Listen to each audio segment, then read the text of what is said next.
Welcome to another episode of Practical Astrology for You. I am your friend Tapan. Today I will be talking about 8th house. 8th house deals with death and justice. Here justice means eye for eye and tooth for tooth. In other words, the justice is on the basis of tit for tat. It is the joint seat of Mars and Saturn. Both are the natural significators of the house. If Sun, Moon and Jupiter singly or jointly occupies this house, the bad effects remains limited to house number 8 and its affairs. Saturn, Moon or Mars occupying this house singly give only good fruits. If however any two or all the three together join in this house, they give bad results. Saturn will give deaths after deaths. Moon shall affect the health of the persons. Mars and Mercury occupying the house jointly give good results only if Saturn occupies the second house. In such a case, Mars shall be malefic or the negative Mars.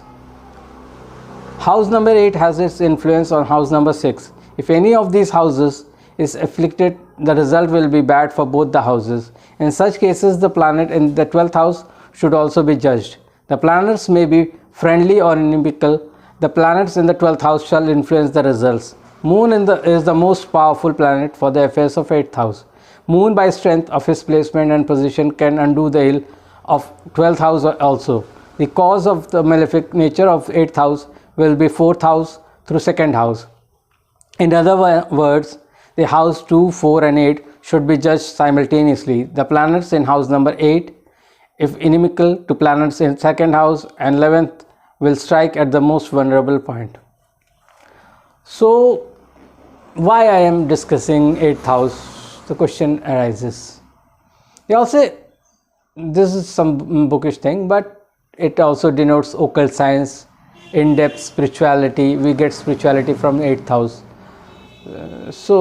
And we see death from 8th house. So what that denotes? That denotes the end of a cycle, and that's also the house of what we get through our heredity. So whatever assets we take, it's the opposite of 2nd house. So if there is a planet in someone horoscope in the 8th house, he will definitely get his ancestral property. So how one gets an ancestral property? One gets ancestral property only after someone dies in his family. So a planet in the 8th house signifies death at one moment or the other. For many people, actually, the Mahadasha or the Antardasha is not so strong, so that person never dies because the planet may not be as malefic or as bad as it could kill the other person. But if the planet is very bad, then it creates havoc.